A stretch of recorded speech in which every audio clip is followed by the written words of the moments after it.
एकदा एका व्यक्तीवर लक्ष्मी रुसली आणि जाता जाता त्याला म्हणाली, आता माझ्या जागी तुझ्या घरात दारिद्र्य येणार आहे, परंतु मी तुला एक वरदान मागण्याची संधी देत आहे.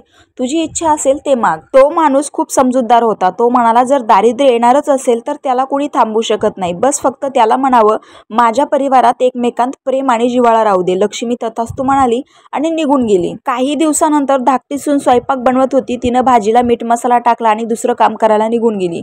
त्यानंतर मोठी सून आली, न चाकताच मीठ टाकलं आणि कामाला निघून गेली. त्याचप्रमाणे आणखी 2 सुनांनी न चाकताच भाजीत मीठ टाकलं आणि निघून गेल्या. जेव्हा माणूस आला आणि जेवायला बसला तर भाजी अत्यंत खारट लागल्यावर तो समजून गेला की दारिद्र्य आलेलं आहे.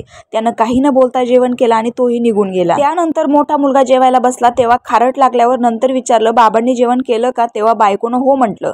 नंतर त्यानं विचार केला का जेव्हा वडील काही बोलले नाही तर मी तरी कशाला बोलू. त्याचप्रमाणे परिवारातल्या सगळ्या लोकांनी एकमेकांविषयी विचारलं आणि काही न बोलता सर्वांनी जेवण केलं.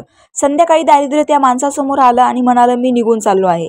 माणूस म्हणाला, का? दारिद्र्य म्हणालं, तुम्ही लोकांनी अर्धा किलो मीठ खाल्लं तरी पण भांडण केलं नाही. ज्या घरात इतक्या खारटपणानंतरही तुमची गोडी कमी झाली नाही त्या घरात मी राहू शकत नाही. लक्षात ठेवा, भांडण, ईर्ष्या यामुळे आपलं नुकसानच होतं. ज्या घरात प्रेम, शांती आणि आपुलकी असते तिथं लक्ष्मी नेहमी नांदते. रामकृष्ण हरी.